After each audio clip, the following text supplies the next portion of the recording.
Hello everyone, welcome back to Telugu ఉద్యోగ సందేశాలు YouTube channel. Andhra Pradesh government నుంచి మనకు అఫీషియల్గా ఒక వండర్ఫుల్ జాబ్ నోటిఫికేషన్ రిలీజ్ అయింది. ఎవరైతే బ్యాంకింగ్ ఇండస్ట్రీలో కెరియర్ స్టార్ట్ చేద్దామని అనుకుంటున్నారో వారందరికి గుడ్ న్యూస్ గైస్.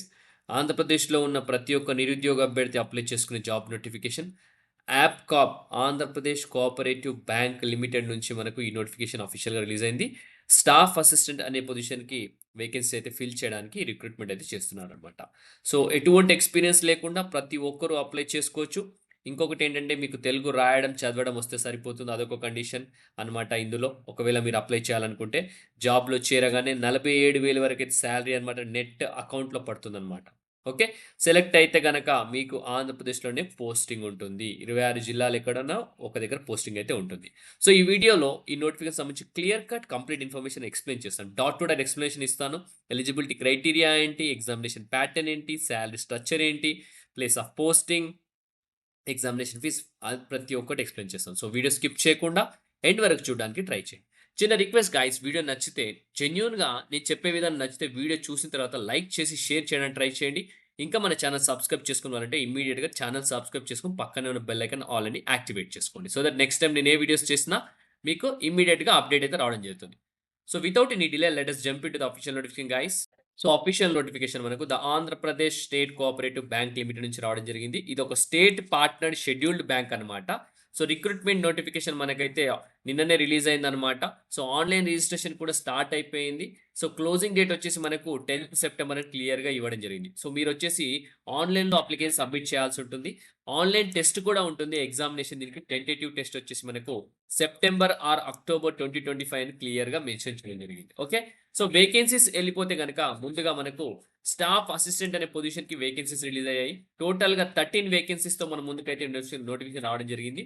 ఓసీ కేటగిరీలో 5 vacancies, BCA 1 vacancy, BCB 2 vacancy, BCD 2 vacancy, అలాగే ఎస్సీ 1 ఎస్సీలో ఏం వేకెన్సీ లేవు. SC 1 vacancy, SCG 3 1 vacancy, EWS 1 వేకెన్సీతో మనకు టోటల్‌గా 13 వేకెన్సీస్ రావడం జరిగింది. ఓకే.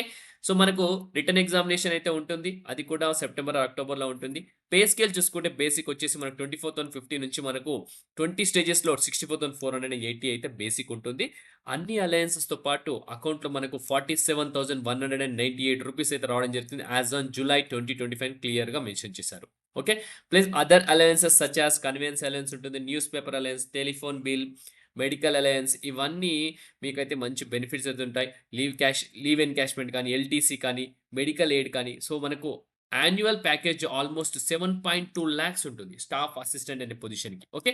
సో ఇంకొకటేంటంటే ఎలిజిబిలిటీ క్రైటీరియా‌కెళ్ళిపోతే క్యాండిడేట్ వచ్చేసి లోకల్ క్యాండిడేట్ అయ్యుండాలి. అప్లై చేయాలంటే స్టాండర్డ్ ఆఫ్ ఆంధ్రప్రదేశ్ అనమాట.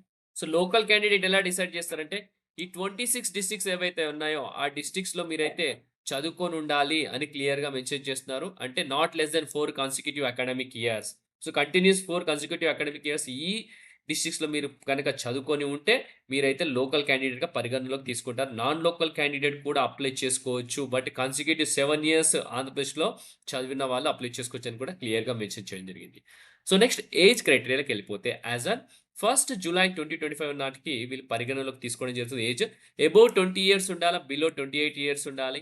మీకు అలాగే దాంతో పాటు 28 ఇయర్స్‌తో పాటు మీకు ఏజ్ రిలాక్సేషన్ ఉంటుంది. ఎస్సీ, ఎస్టీకి 5 ఇయర్స్ 28+5 అలాగే బ్యాక్వర్డ్ క్లాస్ 3 28+3 అలాగే పీడబ్ల్యూడీ క్యాండిడేట్స్‌కి 28+10 38 ఇయర్స్ అలాగే ఎస్సీ, ఎస్టీకి 15 ఇయర్స్ సో అలాగే బీసీ కేటగిరీకి 13 ఇయర్స్ అయితే ఉంటుందన్నమాట. Okay. So age criteria already discuss చేసేసుకున్నాం. సో నెక్స్ట్ వచ్చేసి మనం డిస్కస్ చేసుకోవాల్సింది ఏంటంటే మనకు రిటన్ టెస్ట్ కూడా ఉంటుంది కాబట్టి రిటన్ టెస్ట్ సంబంధించి డీటెయిల్స్ కూడా చూసుకుందాం. ఎడ్యుకేషన్ క్వాలిఫికేషన్ వచ్చేసి షుడ్ బి గ్రాడ్యుయేట్ అనమాట. ఎటువంటి గ్రాడ్యుయేషన్ అయినా పర్లేదు. ప్రతి ఒక్కరు అప్లై చేసుకోవచ్చు అనమాట. కేవలం గ్రాడ్యుయేషన్ ఉంటే సరిపోతుంది. అది ఏ గ్రాడ్యుయేషన్ అయినా పర్లేదు. ప్రతి ఒక్కరు అప్లై చేసుకోవచ్చు. బట్ రికగ్నైజ్డ్ యూనివర్సిటీ నుంచి ఉండాలన్నమాట. అది యాస్ ఆన్ 1 జులై 2025. ఇంకొక అడిషనల్ రిక్వైర్మెంట్ ఏంటంటే proficiency in Telugu language is desired అనమాట. ఓకే. మీకు తెలుగు రాయడం, మాట్లాడడం వస్తే సరిపోతుంది. అది డిజైరబుల్ అనమాట. దాంతో పాటు knowledge of English is required. Okay. English language కూడా మీకు తెలిసుండాలా. Preference will be given to candidates with computer knowledge. So, preference ఎవరికిస్తారంటే కంప్యూటర్ నాలెడ్జ్ పైన అవగాహన ఉన్న వాళ్ళకైతే ప్రిఫరెన్స్ ఇవ్వడం జరుగుతుంది. సో, మీరొచ్చేసి ఆన్‌లైన్‌లో ఫీజ్ పే చేయాల్సి ఉంటుంది. ఇవి వచ్చేసి మనకి ఇంటిమేషన్ చార్జెస్ ఉంటాయి. నాన్ రిఫండబుల్ అనమాట. So, SC, ST, PWD candidate వచ్చేసి ₹590 పే చేయాలా. ఓసీ, ఈడబ్ల్యూఎస్, బీసీ క్యాండిడేట్ వచ్చేసి ₹826 అయితే మీరు ఆన్‌లైన్‌లో ఫీ పేమెంట్ చేయాల్సి ఉంటదనమాట. ఓకే.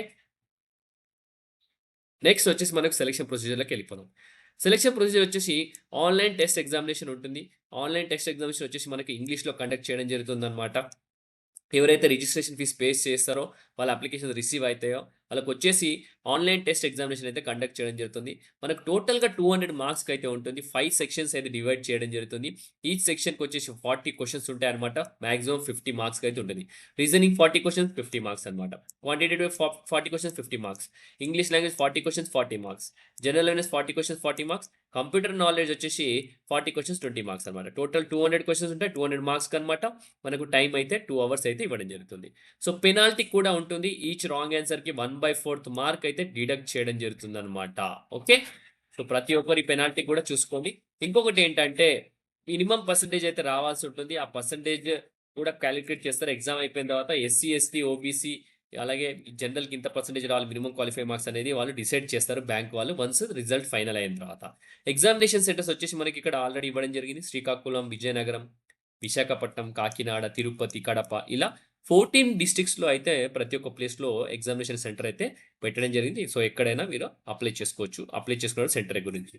సో, ఇంకొకటేంటంటే ప్రొబేషన్ పీరియడ్ ఉంటుంది గైస్. సో, ఎవరైతే సెలెక్ట్ అయితారో ఒక ప్రొబేషన్ పీరియడ్ అనేది ఉంటుంది. 1 ఇయర్ ప్రొబేషన్ పీరియడ్ ఉంటుంది. సో, 1 ఇయర్ ప్రొబేషన్ పీరియడ్‌లో బాగా పెర్ఫార్మన్స్ చేస్తేనే మిమ్మల్ని ప్రొబేషన్ కంప్లీట్ చేసి పర్మనెంట్ చేయడం జరుగుతుంది. ఓకే. సో, ఇంకొకటేంటంటే ఇంకొక కండిషన్ కూడా ఉంది. చాలామంది మర్చిపోతా ఉంటారు. సో, ఇక్కడ ఇంకొక రూల్ ఉందేంటంటే జాయిన్ అయిన వాళ్ళు ప్రతి ఒక్కరు బాండ్ ఎగ్జిక్యూట్ చేయాలా. ఆంధ్రప్రదేశ్ కోఆపరేటివ్ బ్యాంక్ నుంచి మనకు ఒక బాండ్ ఎగ్జిక్యూట్ చేయాల్సి ఉంటుంది. మీరు మినిమమ్ 3 ఇయర్స్ మేము బ్యాంక్‌లో పని చేస్తామని చెప్పి బాండ్ అనమాట. ఒకవేళ గనుక మినిమమ్ 3 ఇయర్స్ పని చేయకపోతే, మీరు మధ్యలోనే వేరే బ్యాంక్‌కెళ్ళిపోతాము, వేరే దగ్గరికెళ్ళిపోతాం అనుకుంటే గనక, ఈ బ్యాంక్ ఎంత అమౌంట్ పే చేయమంటే అంత అమౌంట్ వాళ్ళకి పే చేసి మీరెళ్ళిపోవాల్సుంటుంది. గుర్తుపెట్టుకోండి. జాయిన్ అయ్యే ముందు ఈ బ్యాంక్ కంటే వేరే బ్యాంక్ ఇంకా మంచి ఆపర్చునిటీ వస్తే మాత్రం మీరు లాక్ అయిపోతారు. సో, కాంట్రాక్ట్ బాండ్ మీరు ఓకే అనుకుంటేనే జాయిన్ అవ్వండి. ఓకే. అదే అండి. స్పెషల్ ఇన్‌స్ట్రక్షన్స్ కూడా క్లియర్‌గా మెన్షన్ చేయడం జరిగింది. సో, ఇదొచ్చేసి staff assistant guys. Staff assistant అంటే క్లరికల్ క్యాడర్ అనమాట. మనకు మేనేజర్ లెవెల్ నోటిఫికేషన్ కూడా వచ్చింది. సో, అది నెక్స్ట్ వీడియోలో నేను క్లియర్‌గా ఎక్స్‌ప్లెయిన్ చేస్తాను మేనేజర్‌కి సంబంధించి. ఇది ప్రస్తుతానికైతే స్టాఫ్ అసిస్టెంట్‌కి సంబంధించి అయితే కవర్ చేశాను. సో, ప్రతి ఒక్కరు రిటన్ టెస్ట్ ప్రిపేర్ అయిపోండి ఇమ్మీడియేట్‌గా.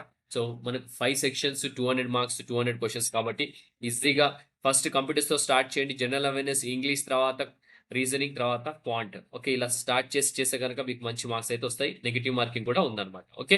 సో, కావాల్సిన ఇన్ఫర్మేషన్ ప్రొవైడ్ చేశాను. మీకు ఇంకా ఏమైనా డౌట్స్ ఉంటే నాకు క్వెరీస్ ఉంటే గనక మీరు కామెంట్స్‌లో కామెంట్ చేయొచ్చు. మీకు నేను ఆహ్, క్లారిఫై చేయడానికి ట్రై చేస్తాను గైస్. ఓకే. ఇంతటితో వీడియో ముగిస్తున్నాను. నెక్స్ట్ వీడియోలో ఇంకా మంచి కంటెంట్‌తో మంచి వీడియోతో రావడానికి ట్రై చేస్తాను. Thank you guys. Thank you for watching the video. Have a great day.